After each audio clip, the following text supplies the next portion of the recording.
ರೈತ ಬಾಂಧವರೆಲ್ಲರಿಗೂ ನಮಸ್ಕಾರಗಳು. ಕರ್ನಾಟಕ ಮಾರುಕಟ್ಟೆಯ ಈರುಳ್ಳಿ ಯಾವ ಮಾರುಕಟ್ಟೆಯಲ್ಲಿ ಎಷ್ಟು ಬೆಲೆ ನಡೆದಿದೆ? ಇಂತಹ ಹೆಚ್ಚಿನ ವಿಡಿಯೋಸ್ಗಳಿಗಾಗಿ ನಮ್ಮ ಚಾನಲನ್ನು ಕೂಡಲೇ ಸಬ್ಸ್ಕ್ರೈಬ್ ಅನ್ನು ಮಾಡಿಕೊಳ್ಳಿ. ಪಕ್ಕದಲ್ಲಿರುವ ಗಂಟೆ ಸಿಂಬಲವನ್ನು ಪ್ರೆಸ್ ಮಾಡಿ, ವಿಡಿಯೋವನ್ನು ಲೈಕ್ ಮಾಡಿ ಮತ್ತು ಶೇರ್ ಮಾಡಿ.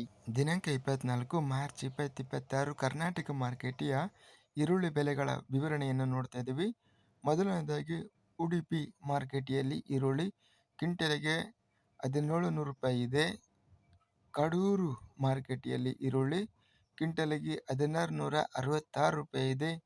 ಚಿಕ್ಕಮಗಳೂರು ಮಾರುಕಟ್ಟೆಯಲ್ಲಿ ಈರುಳ್ಳಿ 1802 ರೂಪಾಯಿ ಇದೆ. ತುಮಕೂರು ಮಾರುಕಟ್ಟೆಯಲ್ಲಿ ಇತರೆ ಈರುಳ್ಳಿ 1400 ರೂಪಾಯಿ ಹೆಚ್ಚಿನ ಬೆಲೆ, ಮಧ್ಯಸ್ಥ ಬೆಲೆ 1200. ದಾವಣಗೆರೆ ಮಾರುಕಟ್ಟೆಯಲ್ಲಿ ಈರುಳ್ಳಿ 1500 ಈರುಳ್ಳಿ ಚೀಲ ಟೆಂಡರ್ ಆಗಿದೆ. ಹೆಚ್ಚಿನ ಬೆಲೆ 1500, ಮಧ್ಯಸ್ಥ ಬೆಲೆ 900. ಬೆಂಗಳೂರು ಮಾರುಕಟ್ಟೆಯಲ್ಲಿ ಈರುಳ್ಳಿ 5923 ಚೀಲ ಟೆಂಡರ್ ಆಗಿದೆ. ಹೆಚ್ಚಿನ ಬೆಲೆ 1600, ಮಧ್ಯಸ್ಥ ಬೆಲೆ 1300. ಬೆಂಗಳೂರು ಮಾರುಕಟ್ಟೆಯಲ್ಲಿ ಪೂನಾ ಈರುಳ್ಳಿ 11843 ಈರುಳ್ಳಿ ಚೀಲ ಟೆಂಡರ್ ಆಗಿದೆ. ಹೆಚ್ಚಿನ ಬೆಲೆ 1700, ಮಧ್ಯಸ್ಥ ಬೆಲೆ 1300. ಬೆಂಗಳೂರು ಮಾರುಕಟ್ಟೆಯಲ್ಲಿ ಸಣ್ಣ ಈರುಳ್ಳಿ 5923 ಚೀಲ ಟೆಂಡರ್ ಆಗಿದೆ. ಹೆಚ್ಚಿನ ಬೆಲೆ 600, ಮಧ್ಯಸ್ಥ ಬೆಲೆ 500. ಬೆಂಗಳೂರು ಮಾರುಕಟ್ಟೆಯಲ್ಲಿ ಸ್ಥಳೀಯ ಈರುಳ್ಳಿ 5923 ಚೀಲ ಟೆಂಡರ್ ಆಗಿದೆ.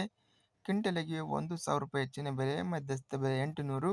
ಬೆಳಗಾವಿ ಮಾರುಕಟ್ಟೆಯಲ್ಲಿ ಪುಸಿಕೆಂಪು ಈರುಳ್ಳಿ 478 ಈರುಳ್ಳಿ ಚೀಲ ಟೆಂಡರ್ ಆಗಿದೆ. ಹೆಚ್ಚಿನ ಬೆಲೆ 1400, ಮಧ್ಯಸ್ಥ ಬೆಲೆ 1000 ರೂಪಾಯಿ. ರಾಯಚೂರು ಮಾರುಕಟ್ಟೆಯಲ್ಲಿ 625 ಚೀಲ ಟೆಂಡರ್ ಆಗಿದೆ. ಹೆಚ್ಚಿನ ಬೆಲೆ 1045, ಮಧ್ಯಸ್ಥ ಬೆಲೆ 7050. ಹುಬ್ಬಳ್ಳಿ ಮಾರುಕಟ್ಟೆಯಲ್ಲಿ ಪೂನಾ ಈರುಳ್ಳಿ 4100 ಈರುಳ್ಳಿ ಚೀಲ ಟೆಂಡರ್ ಆಗಿದೆ. ಹೆಚ್ಚಿನ ಬೆಲೆ 2700, ಮಧ್ಯಸ್ಥ ಬೆಲೆ 1800. ಹೊಸಪೇಟೆ ಮಾರುಕಟ್ಟೆಯಲ್ಲಿ ಕ್ವಿಂಟಲಿಗೆ 1200 ರೂಪಾಯಿ ರೇಟ್ ನಡೆದಿದೆ. ಒಟ್ಟಾರೆಯಾಗಿ ಕರ್ನಾಟಕ ಮಾರುಕಟ್ಟೆಯ ಈರುಳ್ಳಿ ಬೆಲೆಯನ್ನು ನೋಡಿದರೆ ಅತ್ಯಧಿಕವಾಗಿ ಈರುಳ್ಳಿ 2700 ರೂಪಾಯಿ ಟಾಪ್ ರೇಟ್ ಇದೆ. ಇನ್ನು ಸರಾಸರಿ ಬೆಲೆ ಈರುಳ್ಳಿ 1000 ರೂಪಾಯಿ ರೇಟ್ ಅನ್ನೋದು ಇದೆ. ಇದಿಷ್ಟು ಕರ್ನಾಟಕ ಮಾರುಕಟ್ಟೆಯ ಈರುಳ್ಳಿ ಬೆಲೆಗಳ ವಿವರಣೆ.